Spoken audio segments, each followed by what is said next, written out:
Hi hello friends. Shenbagavalli and Saravanan இவங்களுடைய சந்தோஷத்துக்கு ஒரு எல்லையே இல்லாமல் இருக்குது அப்படின்னு யாரெல்லாம் நினைக்கிறீங்களோ அவங்களாம் நம்ம வீடியோக்கு லைக் பண்ணிக்கோங்க. இப்போ பார்த்தீங்கன்னா ரொம்ப சந்தோஷத்தில் இருக்காங்க. ஏன்னா அப்பா வந்து நம்மளுடைய கல்யாணத்துக்கு வந்து ஒத்துக்கிட்டாரு அப்படின்றதுக்காக.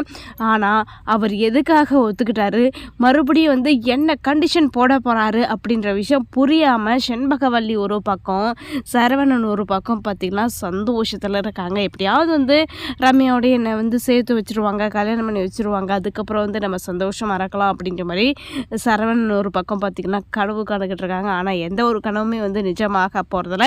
இப்போது கல்யாணத்தை எப்படியும் வந்து நிறுத்த முடியாது அப்படின்ற மாதிரி நம்ம அண்ணமும் வந்து நல்லாவே தெரிஞ்சுக்கிட்டாங்க, புரிஞ்சுக்கிட்டாங்க.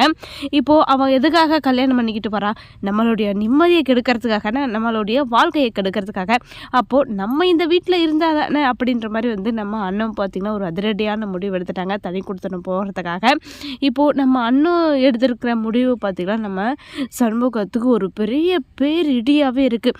அவ்வளோ ஒரு கஷ்டத்தோடு இருக்காங்க நம்ம சண்முகம். ஏன்னா அண்ணன் தான் உசுறு, அண்ணன் தான் வந்து பொறுப்பான மருமக, அண்ணன் தான் என் உயிரே அப்படின்ற மாதிரி வந்து அதாவது நம்ம சண்முக வாத்தியார் பார்த்திங்கன்னா ரொம்ப பாசத்தோடு இருந்தாங்க.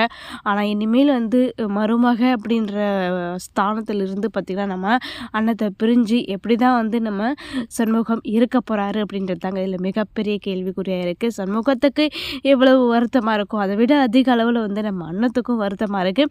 ஏன்னா சந்தர்ப்ப சூழ்நிலைக்காக பார்த்திங்கன்னா நம்ம அண்ணன் இப்படி ஒரு முடிவு எடுக்க வேண்டியதாக போயிடுச்சு. அதே போல் நம்ம கார்த்திக்கும் பார்த்திங்கன்னா இப்படி ஒரு முடிவுக்கு வந்து சொல்ல வேண்டியதாக போயிடுச்சு.